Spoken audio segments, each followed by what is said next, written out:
Well, good morning, everybody, and good morning, Reeta. Reeta just traveled, 10,000 miles here from Kigali, Rwanda, to come to what I said to her would be a great and fun time on sunny San Diego, getting together with people who have one mission at the end of their objective, which is to see if we can really change learning, change education, help the world to accelerate, help it to move more quickly. So Reeta's the president of the Mastercard Foundation, which is a very large, very focused organization focused on Africa and its future. So Reeta, what is Mastercard Foundation and why is it different than other foundations? What are you guys doing over in Kigali? Why are you in Kigali? And then you and I are going to have a dialogue about what this all means. And by the way, I was in Kigali not too long ago, as Reeta knows, and we had a great meeting over there, and I puked the entire way back. Oh, God. Maybe too much information. So good morning, everyone. And Michael, thank you for inviting me here. And it's great to see you, all of you. I'm also a newbie to this conference, and I have a few of my colleagues here, but they're not newbies to this. So the Mastercard Foundation is a private foundation set up by Mastercard at the time of its IPO. Made a generous gift, took about 10% of the wealth of the IPO, about $500 million at that time, 2006, and set it up. And today the assets are worth, but they set it up as a private independent foundation. So own governance, own board of directors, own management, and we make all the decisions. The focus is exclusively, almost exclusively on Africa, and that was a decision made 15 years ago. And we have a mandate to do two things. One is to expand access to financial services for the poor, and the other is to really prepare young people for the workforce. And that's through education, learning, skilling, education defined broadly. And today, the assets of the foundation are about $35 billion. We have made a commitment to harness both of our areas of work to really accelerate opportunities for young people across the continent, and set out a huge goal of 30 million young people in dignified and fulfilling work by 2030.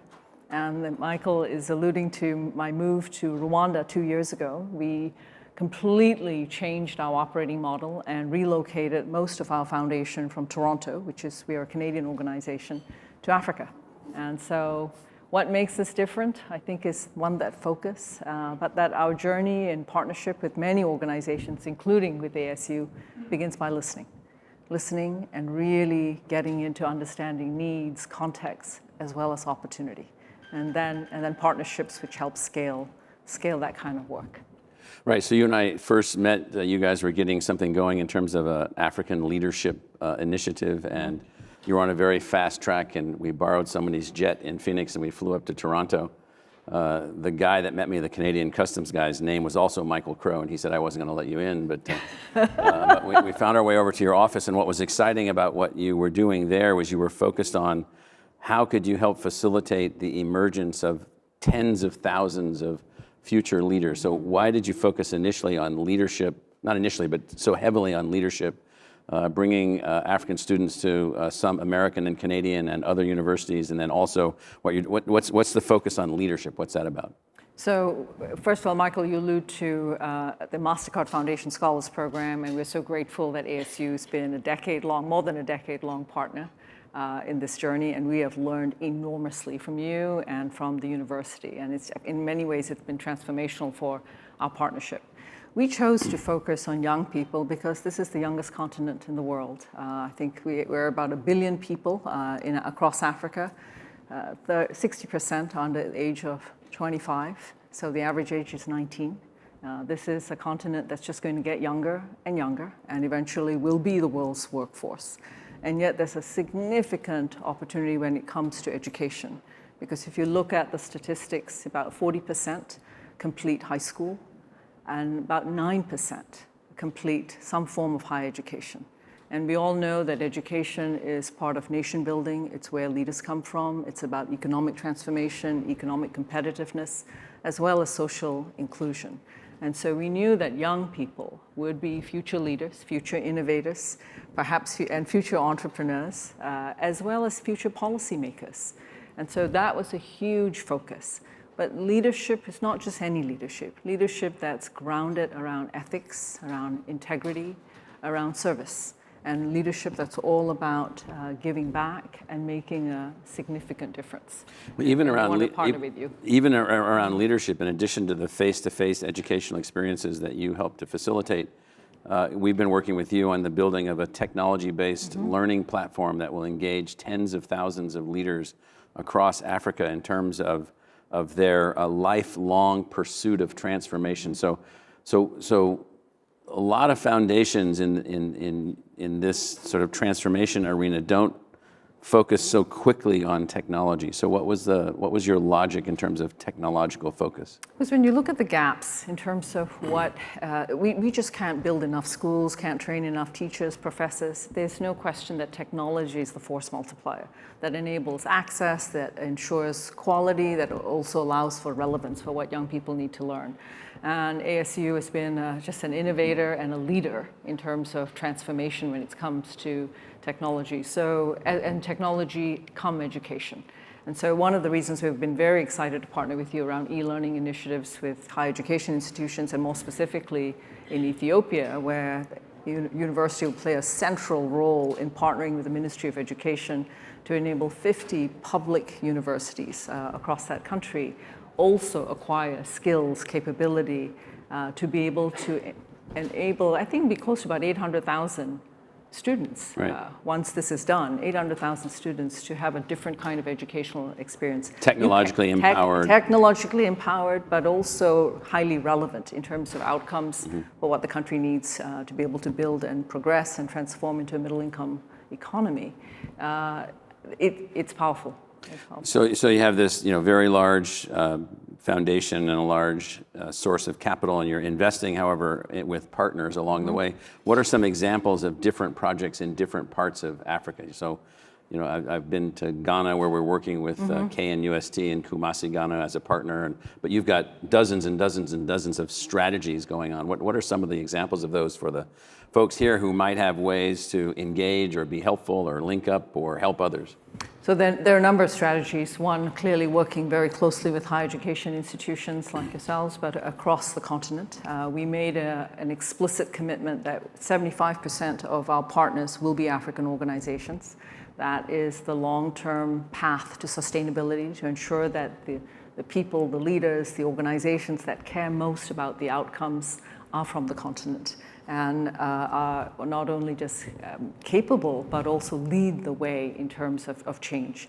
A couple other examples that I would cite is a very significant initiative around teaching, an initiative which we call Leaders in Teaching, which is really about enhancing the life cycle of a teacher's career throughout their profession, so that they acquire skills, continue to learn, as well as continue to be recognized. Another significant one is a center which we have set up in innovative teaching and learning, which works largely with EdTech professionals and EdTech and entrepreneurs across the continent and through multiple hubs. So we're looking at education at multiple levels: individual outcomes, institutional strengthening, as well as building that kind of ecosystem which is high functioning. So what were the last couple places that you were in the field looking at different kinds of projects, and what did you see? 2 weeks ago, I was in Ethiopia, and I had the opportunity to visit multiple entrepreneurs who are working across every imaginable industry. All of them talked about the importance of having, not just acquiring skills themselves, mentoring, but at the same time being able to build and hire young people who are trained and ready to immerse themselves in actually building companies. So one of the great needs at this time is to close those kinds of gaps. And closing gaps can happen in multiple ways. As we know, education can be delivered through technology, can be delivered in bite sizes, in modules. People can learn as they go. And businesses, as they transform, can also continue to grow and continue to acquire the kinds of skills that they need and the kinds of markets that they want to build. So back in Kigali, you've been involved with Carnegie Mellon University, which years ago decided to build an engineering school in Kigali. So where's that going, and why have you invested in that, and where do you see that headed? So we started out with Carnegie Mellon in Africa through our Scholars Program, It was an opportunity to bring on young people, not just from Rwanda, but across the region, to have this kind of graduate education. That relationship over the course of 10 years just grew and grew. So we've created an endowment for that university to ensure that there will be scholars in perpetuity. But we've also expanded CMU's reach to work with 10 other universities to be able to help them acquire and build their own capability around digital technology innovation. So it's hugely instructive. We're also working in CMU, again, working with ASU, with CMU, and many other universities have put together an educational collective so that the standards around higher education just continue to grow and to increase. So just in the audience, I mean, if you nap for very long, you didn't realize Carnegie Mellon University has an engineering school in Kigali, Rwanda, and that Arizona State University is building a leadership learning lifetime teaching platform for tens of thousands of future African leaders. These projects are moving at light speed. Mm-hmm. One thing that we learned a lot from is the students that came over as Mastercard scholars to ASU, the hundreds of students that ultimately came, two of whom which won Rhodes scholarships coming out of ASU. I remember going to one speech for one of the young women that was there in our business school, and she was giving a speech to a group maybe half the size of this group here. I mean, it was one of the most emotional moments that I've had, listening to a student articulate her plan for the future of Africa and her country, Zimbabwe, and the way that she was talking about it, and her talent, her energy. And so the most amazing thing for us, meeting all of the scholars and being on the ground in Africa, is just the raw talent. It's beyond belief. And so and you've now moved there, you're over there. What's your sense of how is all of this going to come together and move in positive directions? You know, one of the benefits of being on the continent, living there, making friends, is just absorbing a whole new perspective and a whole new understanding about the opportunity. It's nothing at all of what we read in terms of media headlines. Some of that obviously is true, but there's just a bigger story underneath that. I just see the incredible appetite for both education and opportunity from young people. But more than that, I just see young people who are creating companies, building social enterprises, who are running for office, who are playing and contributing their leadership to their community. It could be to their city or to the organizations that they're part of. And for me, this is the enormous opportunity. This is the untold story of what is available across the continent. So I know there are a number of people here who are just so committed and passionate about education, about technology. I just invite you to visit us, whether it's in Rwanda, in Ghana, in Nigeria, in Senegal, and any of these countries, and engage with young people. And I assure you there are incredible ways to connect, to collaborate, and to have impact. I don't know that everybody realizes that these are all emerging democracies who are now countries freed of their colonial structures of the past. And so, and they're also complicated places. So we were in Kumasi and we were going to have meetings there, and the university was closed and the army was there. But the argument wasn't a riot. The argument was about boys and girls in residence halls. Yes. So we have a ways to go, but you're absolutely right. You know, we're about 70 years past independence from many of those countries. Most of the leaders are technocrats. They're problem solvers. Some of them have been educated in the United States, in Europe, but many of them are really focused on what it takes to attract investment, to build institutions within their countries, educational institutions, financial institutions, and to support innovation. They're looking for ideas, they're open to ideas, and that too is an opportunity. So what's the hardest nut? What's the hardest problem set as you encounter it? Like where do you see the steepest part of the hill as you're working to make progress? You know, some things are still pretty basic. Clearly, you know, despite all the enthusiasm and the interest in terms for innovation and for education, there are still some resource constraints. There are some basic infrastructure constraints. And so that's why we also need innovators to look at other ways to surmount those kinds of challenges, whether it's around access to the internet lower cost internet, greater dependence perhaps on solar as opposed to underground lines of electricity, ways to leapfrog. That's very, very significant. In the area of education, new ways to skill up educators and facilitators of learning. Teachers, whether it's in secondary school or preparing very talented people to join the academy to be able to teach, and yet at the same time teach in a way that's highly relevant and practical and hands-on. So those are some of the things I would highlight. And then in terms of, Africa is more than 50 countries. You could fit the United States, Canada, Russia, India, all into Africa. That's how big Africa is. When we look at the globe and the maps that we were taught, we don't get a sense of the size and the scale.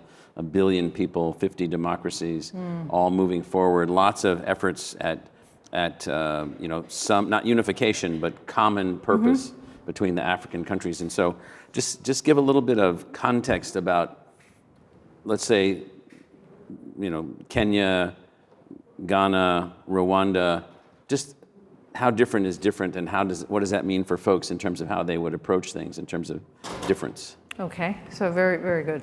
So 1 billion people currently, about 2 billion by 2050. Economy, most recently, all of the countries about 3 years ago have come under what I would call a continental free trade area agreement. So there's a desire to increase traffic of economy across the continent. It's about 18% right now. When you look at Latin America, it's at 46, 47%. So even if we could move it up by 10%, that would have a huge impact in terms of development, in terms of jobs. When you come to visit any country on the continent, always takes time worth time to study a little bit about the history, a little bit about the culture, language, and the way of life. There are many differences, it's true, in terms of cultural orientation, language, food, design, fabulous artifacts in terms of art and the tapestry of life. But there are also many, many similarities. Many similarities when you talk to, as I've been in many communities, talking to parents about what they would like to see for their kids, especially for their daughters, what they would like to see in terms of opportunity to be able to stay, not necessarily always have to migrate to a rural area, but to be able to own the land that they're on. So the kinds of things which we all hold dear. Hopes, aspirations about the future, about opportunity, about seeing life improve. That's not so different. That's not so different. And I think one of the most important things, and certainly I've learned as a guest in many countries, it just pays attention to listen and to be willing to learn, to open up yourself to be influenced. To suspend judgment, suspend your assumptions, and just immerse, And I think that's what makes for real trust. That's what makes for partnerships that are credible. When I was in Accra, Ghana, I got to the hotel and we didn't have a meeting for a while, so I went on about a 10K walk, and I was going through neighborhoods that didn't have electricity, didn't have running water, didn't have any facilities. And I saw kids there playing, and also there were little groups of I assume students reading and studying and so forth. And then I kept going, and I came to this soccer game, and I noticed that all of the nomenclature on the uniforms and everything was all in Chinese. And so what's your sense of, and the Chinese are making all kinds of investments in infrastructures and schools, and so just talk a little bit about all of the non-African countries and groups that are working to invest in Africa or what have you. So what's your sense of all of that? So there are a number, that's a great point. There are a number of countries, either through their aid organizations or through their investment arms or through private companies who are investing in the continent across different sectors, whether it's around food, food production, whether it's about food preparation. Including U.S. Agency for International Development. Including U.S. Agency, in the creative sector, and any number of economic sectors, including technology.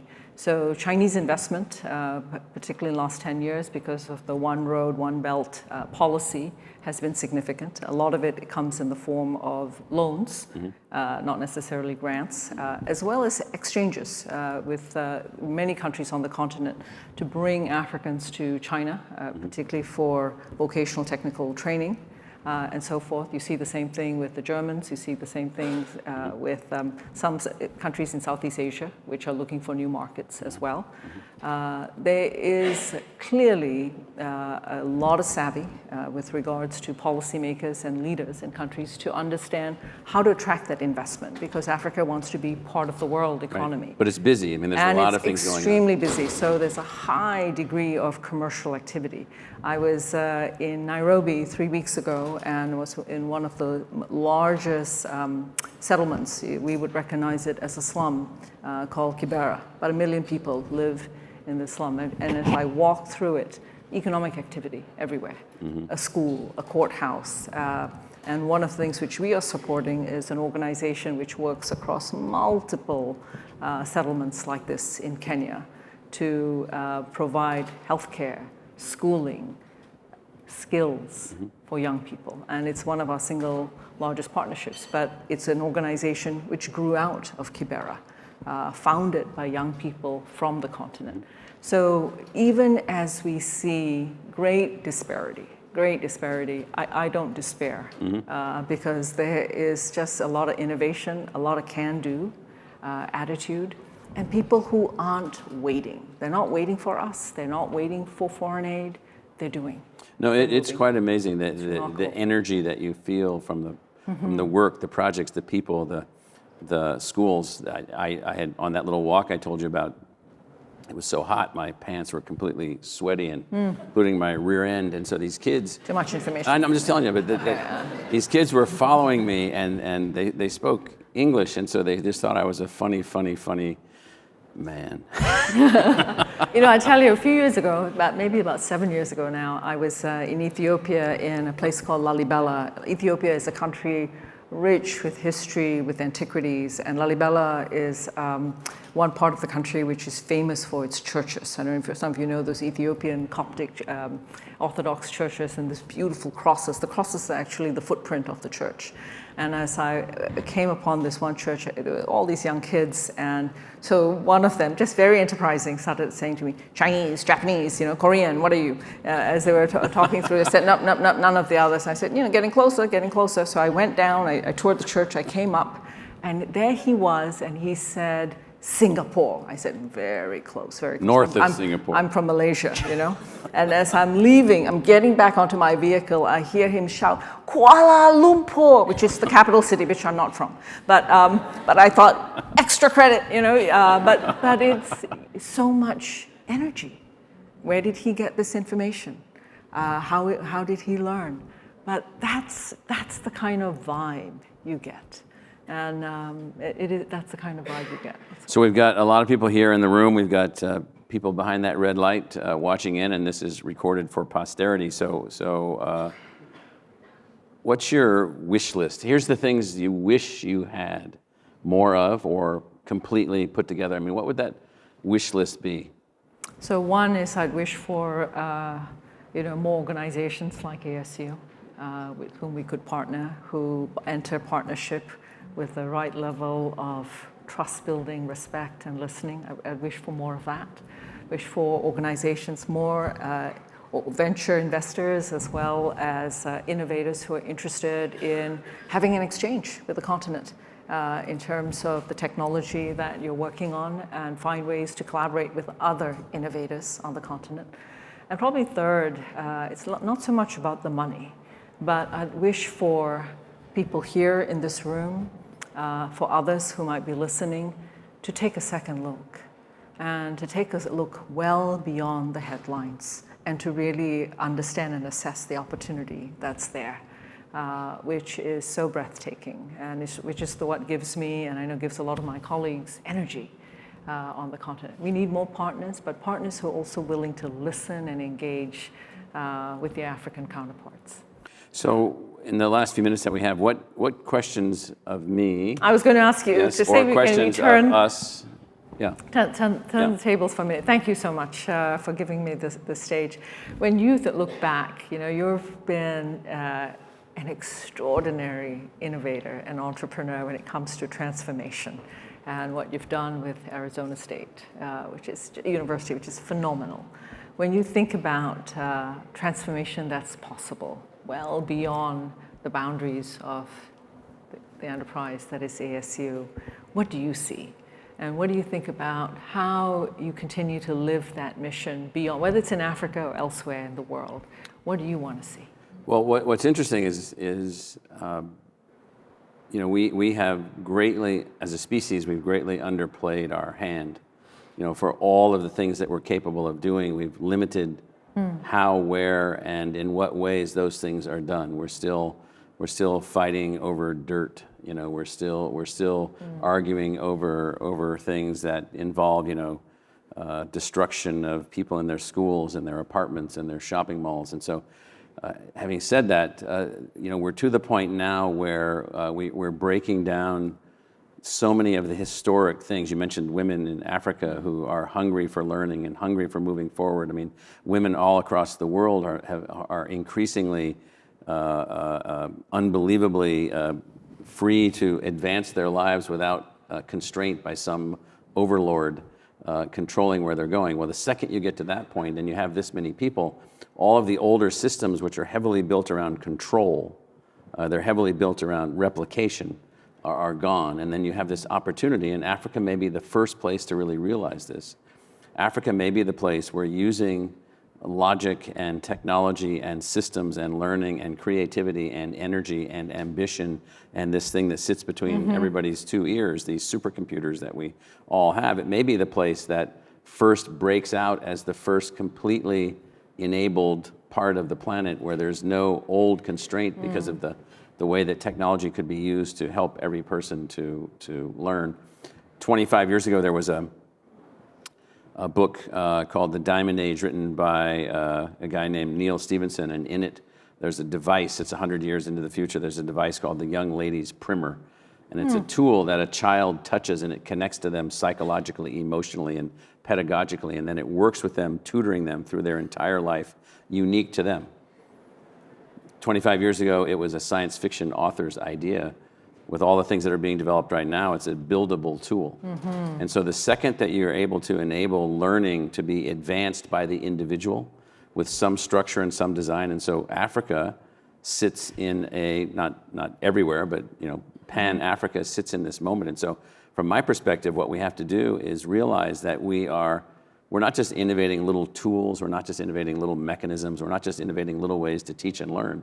We're actually innovating for the first time in a way in which everyone can learn how they want to learn, everyone can learn whatever they want to learn, however they want to learn it. And once we figure that out, I think that the constraints that have been on us, see, we think we're this mighty species and we've achieved all these things, not quite. We still burn black dead plants and burned up animals as fossil fuels to just boil water to turn some motor so we can produce a few electrons, most of which we lose along the way because our systems are so crude. For all of what we think we've been able to achieve, we're now to the point where now we might actually just take off. And so that's the thing that's really possible. Now we have to figure out how to do this. We have to figure out how to do this in the present social structure that we have, where education is increasingly being used as a mechanism or commodity for social stratification. If we continue to use education as a mechanism to produce social stratification, we'll end up going sideways for some time. And so working with Mastercard Foundation, working on the projects that we're working on in Africa, partnering with you guys, is this huge eye-opening thing for us on all of the possibilities that can now be realized. To stay on that theme, I know we've got just less than 50 seconds. Based on everything you've learned about partnerships, whether it's with us or with others, and just what you've talked about in terms of the future, if there's one piece of advice you'd give me or you'd give all of us in this room, what would that be? Wow, one piece of advice. Well, my colleagues that are here, I won't look at them at this table and other places because they'll grimace when I say this, is give up only after you have determined that there is no way in hell that you can make progress or you're dead. Give up anyway. If you're not dead, you shouldn't be thinking there's no way to make progress. So everybody gives up too early. Yeah. They say, and look, I mean, the problems that you're looking at, they're massive. They're scaled at this huge size. They're all addressable. They're all doable. They're all advanceable. But people just give up. And so it's just I mean, this is true in innovation. This is true in startups. This is true in all kinds of things. People worry about, well, we've only got three months of cash left. Our burn rate, this rate, that rate. Okay, what are you planning to give up now already? You're thinking about how to give up, and so it's don't give up. Don't give up. You heard it. Thank you, Michael. Thank you all.